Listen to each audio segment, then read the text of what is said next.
Welcome to the Business Building Blocks podcast, where we talk about struggles and celebrations that leaders and entrepreneurs experience on their journey to success. I'm your host, Christina, and I'm passionate about helping you achieve massive amounts of success at work and at home. We'll talk about all things people and organizational wellness, share relatable stories, and feature insightful guests because quality people and processes are at the heart of every success story. Ready to learn, grow, and have fun? Let's dive in. Hello and welcome to the Business Building Blocks podcast. I'm your host, Christina Schmidt. Today's topic is going to be maybe a little heavier than some of my other topics are. I'll still probably lighten up beat because I can't help myself but be that. But it's a little bit more daunting, but it's something that, like a lot of other things, has been on my mind quite a bit lately, and actually quite a few years, to be honest, because it was something that was almost my aha moment for when I decided to walk away from a job and start a business. So the topic that I want to talk about is suffering. So I saw a meme, I don't know, maybe a few months ago at this point, but it was basically a clip of a Harry Potter movie when they're in that divination class and Ron is practicing the tea leaves and reading Harry's tea leaves. And he goes, "It says you're going to suffer, but you're going to be happy about it." So I just think of this a lot. And it was a meme about us Catholics because it is the way of life. We are called to carry our cross and suffer alongside Jesus, and he's suffering alongside us. And that's what's going to get us to heaven. So I want to talk about suffering because I do believe that there's good suffering, like in carrying your cross, but there's also bad suffering, and this bad suffering that should be calling us away from a path. So I would say we're on the right path when we feel like we're on the path with Jesus, but sometimes we find ourselves suffering and we start to ask ourselves the question, is this my suffering? Is this my cross? So when I was contemplating stepping away from this job that I had, I was actually asking myself this question. I was like, maybe this is my cross to bear. Maybe this is the thing that I'm supposed to suffer through because it supports my family. So it's a pretty good reason, right? You've got to support your family in some way and you're doing it for them. But then I started to actually back up and ask myself some different questions. And it may not be the ones that you're thinking. So the reason I'm recording this podcast right now is because last night I was doing a webinar and a question came through and it was such a good question. It really got me thinking, but I was like, no,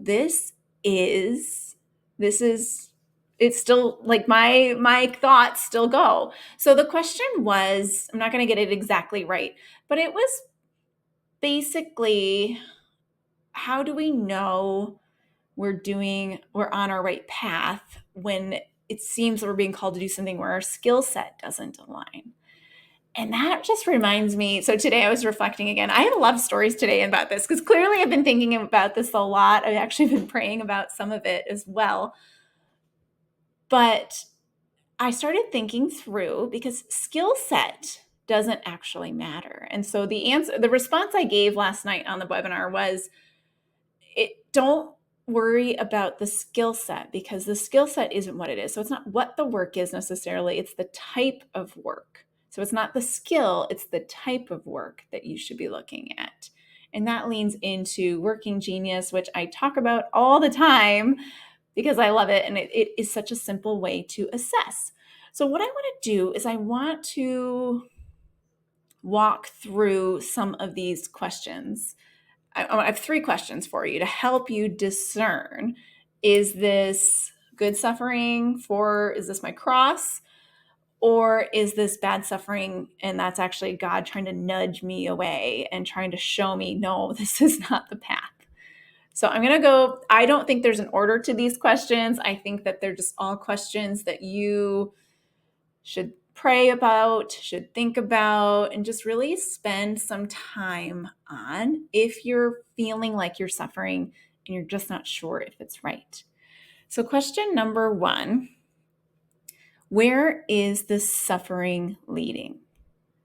So to give you some, context for it, when I was discerning business or keep working for others, I started looking at, okay, so I'm suffering because I said I'm suffering because I'm working 6 days a week. I am suffering because I'm just not happy in my work. I feel like it's a drudge to go. So I was feeling very burnt out all the time. So for a while, the burnout, I was thinking that was my cross to bear. But I started to look at, okay, what is this 6 day a week thing for? Is this because it's going to lead me to something greater that will then further support my family? Or is it just going to continue on and on and on and on and on and on? And it was the latter. I was working these hours and I was like, well, it's not to get a promotion because there's nowhere to go. It's not to, get me more freedom eventually or something, because that's not happening either. And I was just like, it's not taking me anywhere. And in fact, what my answer really was that came was that it was taking me away from my vocation. So I could see with my kids that my vocation is to be their mother. That is my most primary vocation in this world. That's my first job. And when I could see that this was just taking away from it, there was not going to be a benefit for my family. There was only taking away from my vocation and taking me away from the kids and taking me away from my family. And I was like, that doesn't make sense anymore. So that's when I said, oh, well, this can't be good suffering, because good suffering would be within my vocation maybe, or it would be taking me towards my vocation. Like maybe if you feel your vocation is to marriage and children, that maybe, going through a period of not dating, maybe that's a form of suffering that would be good, because you're learning about yourself and it's forcing you to go through these things, because knowing about yourself is going to make you a better partner, a better parent, a better everything, really, a leader. I talk about that all the time, of course, a leader, but it's going to make you better off. So maybe that suffering of that being alone is the suffering taking you towards your vocation. So that leads me to the second question. So I would start to look at your behaviors. So, okay, when I'm in this suffering, am I behaving? Am I doing the things that God would want me to do? So just to let you know, when I suffer, when I'm miserable, I tend to have a little bit of a potty mouth, and I feel like in this perfect point, I was very snippy. I was actually not doing a good job when I got home. I was being a bad mother. I was being a bad spouse. I was not doing a good job and doing God's will when I left my work either. And sometimes that is a form of burnout. So when you're in that burnout, this is what the webinar was about. So it is a form of burnout as well. So if you're finding that this suffering is actually burnout, then it could be an indication that it's not for God, because we're not going to burn out doing God's work. We might have a hard time. We might struggle with it. Like if you look at Mother Teresa's life, she was in a desolation of spiritual desolation for years, and was doing really hard work, like servicing the poor, being there for them, loving them. But although she was in a spiritual drought for many, many, many years of the times that she was doing that, she still had joy in her work. And when we're using our charisms, when we're working in our geniuses, when I've just learned about the motivation code. So when we're working in our motivations, our God-given motivations, we have joy. We might be miserable, but we have joy. And so it goes back to the suffering comment. We're going to suffer, but we're going to be happy about it. So if you're finding that you are just miserable and literally no joy, don't want to get out of bed, totally burnt out, that could be a huge indication that is bad suffering, not good suffering. And the third question is, am I using my God-given gifts? So if you're struggling with identifying the first two questions, that last question would say, am I using my God-given gifts? Am I working in my geniuses? Am I using my charisms? Am I using my motivations? So if you don't know what these are, then it's worth discernment. It's worth taking a quiz or an assessment, whatever it may be. The easiest one, I will tell you all day long, yes, I'm a certified working genius facilitator, but the easiest one is by far the working genius. And you can just go and take that and start to learn about it more. So if you want to grab one of those on my website, it's just christinaschmidt.ca/workinggenius. You can grab one right there. And if you would like, you can even book a one-on-one with me to really dig into, are you using your gifts well? Are you not using them? What can you do to use them more? Because when we're not using our gifts, we will find the burnout. We will suffer needlessly. We'll suffer for our own purposes. So I want to address some of the issues because these are some of the thoughts that I had when I was going through this. So there was this feeling of stuckness, right?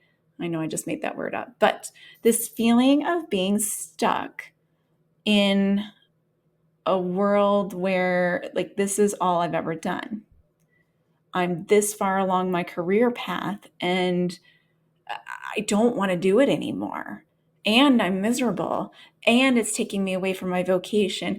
And I'm not using my gifts. So what do you do when you're there? I was probably there. Thankfully, I think God opened a door up for me because there's a lot of prayer going on from my end to say, what am I supposed to be doing? And there was a lot of nudging happening from him to point me at a lot of different options. So I'll tell you the story because I'm on story mode today for some reason. So I always say, like, when I started this business, when I started doing leadership training, I started with a franchise. And I always say that franchise was like my Aaron. So for those of you who know the Moses story, Moses, was Jesus, or God asked me, said, hey, you're going to go talk to Pharaoh. You're going to go explain that he's got to let your people go. And Moses is like, I can't speak. I've got this like stutter. I can't go talk to Pharaoh and tell him this stuff and say, let my people go and argue with him I can't do this.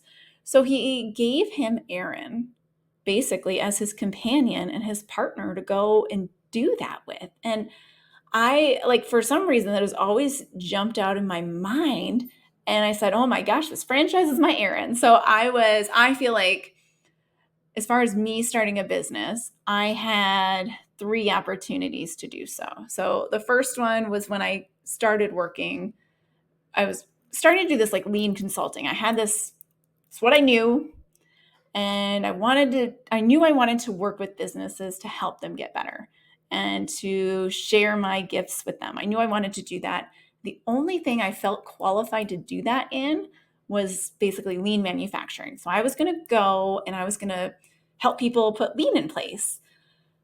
But I quickly realized that, well, actually, I knew it, but I realized after I was doing it, because I knew from my experience, yeah, you might know the things you need to do, but sometimes you struggle to do them. And what I learned through going to help people, because I was like, well, I can't do it for you because you're the leader and they need to see the leader doing it. So that was hard for them. But what I realized is that they needed help leading. And that's what gets in the way. So anyway, that was opportunity one. And it was very eye-opening to me. And I took a position, another full-time position, after I did a little stint of that because I was afraid. So God put the opportunity in front of me and said, here you go. But I was afraid. But to be fair, I don't think that was what he wanted me to do. I don't want to be, and I don't think God wants me to be a lean implementer necessarily. And I mean, because I'm not, and I don't think I want to do it. But time number two, I actually had a conversation. So I'd taken this full-time position and I had a conversation with somebody and I was like, gosh, I really just want to work for myself. Like I knew I wanted to work for myself. And it would have, again, been like a process improvement sort of role. And I was like, just not quite it. And so I didn't do it again. Then a few months later, I just knew I needed something. I knew I needed a change. I knew I needed to do something new and something different. And an opportunity just opened itself up to join this franchise at a price I could afford and start doing what I always wanted to do. I had been, every time I went to a leadership course, I was like, gosh, I want to do that. I want to be the trainer in this room. I don't want to sit in this room. And I always told myself I couldn't. I didn't think I had the skills. When I was trying to come up with a business plan to go out on my own with, I was like, all I know is lean, but they need more than lean. They don't just need lean. And I just don't want to just do lean. I like it. It's great. But I wanted to work with people. I wanted to do this stuff. So the Lord put the opportunity in front of me and he gave me that help and that safety net that I needed. And so I want to talk to the people who feel they're stuck. If you've found that the answers to these questions is saying that you're suffering for bad, this is not your cross to bear, then know that there's a different cross to bear. And I want to bring it all back home to maybe the opposite. So 3 things that would be the opposite. So if you're contemplating something. So again, when I was making this decision, so this final decision to jump into the franchise, I was really trying to take some time to slowly make the choice because I have a tendency to go, yes, let's do the thing because that sounds great. And then I think about it after.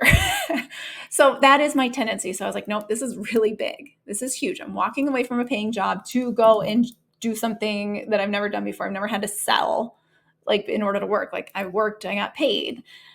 I knew the leadership models. I could do that part, but I never sold anything. I had never like run my own little business before.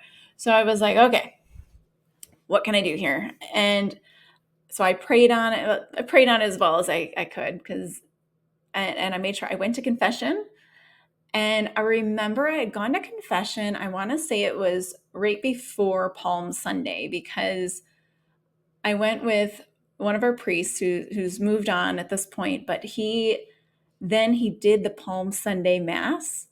And I still remember the homily from that. And because it just spoke to me. So when I confessed to him, I said, hey, I'm contemplating something and I'm just, so I talked to him about it during confession.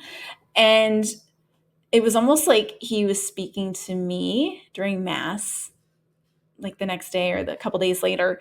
And he told me 3 things, or he said 3 things in there. He said, when you're trying to figure out if you're going to do something, if this is the right move, you need to know if it's your passion, but it's like passion 3 ways. So the passion of Christ is a suffering, right? So is it your passion? And do you have belief that you can do it? And as part of that passion, are you willing to suffer for it? And when I took that around what I was doing here, I was like, yes. I have passion for it because, yes, I can see such a need in terms of helping businesses achieve their potential, helping people find the freedom that they should have to live their lives, to do well at work, but to go home and live their lives because they've been fulfilled at work, because they have structure set up at work, they've led their team well, they've set processes in place. So yes, I had the passion for that because I hated and I still hate to see people married to their work. It is not, that's not our spouse. It never is. Maybe if you're a priest, I guess I can't. It's priest or nun, maybe. But it's never your spouse if your vocation is to be married with kids. And I hate to see that. I hate to see it wrecking that part of your life, wrecking your vocation. And I see it too often. So I had the passion and I had the belief I could do it because I think I'm pretty good at it. Yeah, I've got rough edges that need to come off, but I think I'm pretty darn good at what I do. God gave me that skill set, right? And that sales skill set, I can learn it. So don't be afraid to learn something new because you can. You can learn something new. You can do all sorts of new things. What you can't do is you can't trade in your gift. God gave you a gift and there's no refunds and you got to use it. And if you use it, you'll find joy. But with that joy, you're going to find joyful suffering. So are you willing to suffer for it? So I don't know to what extent I am meant to suffer for this use of this gift and for this business and this mission that I've been given, but I'm willing to. I'm willing to do things that people are like, are you sure this is a good time? And I'm willing to do things to put myself out there, do these podcasts because I just love sharing it with you, and to do these things that feel like suffering sometimes. I don't suffer doing the podcast. I quite enjoy them, but you know what I mean? Putting myself out there, sometimes making people want to listen to it and saying, oh, download my podcast. That's suffering for me. So doing some of that suffering is worth getting to help my clients, getting to share these messages with you, helping you to discern, is this good suffering or bad suffering? So if you enjoyed today's episode, if you found it valuable, leave me a comment. If you're watching on YouTube, leave me a review. If you're listening on any of the podcast apps, and subscribe, share it with a friend, because again, I love to share it with people and I need your help doing that. So share it with a friend, subscribe, come check out my website, and I'm going to plug the Working Genius because my goodness, that will help you discern this. If you haven't discerned it yet, if you still can't discern it, asking those questions, go take your Working Genius assessment. So you can do that at christinaschmidt.ca/workinggenius. The link will be in the show notes. All right. I will see you on the next episode of the Business Building Blocks podcast. Thank you for listening to the Business Building Blocks podcast, where we talk about all things people and organizational wellness, because quality people and processes are at the heart of every successful business. If you enjoyed today's episode, please be sure to hit the subscribe button so you know when new episodes are released. You can also follow me on Instagram at christinaschmidt.ca, where I share real-life tips to help in your leadership and life journey. To get one-on-one and team support with your leadership development, book a discovery call on my website at christinaschmidt.ca. Thanks again for listening, and we'll see you in the next episode.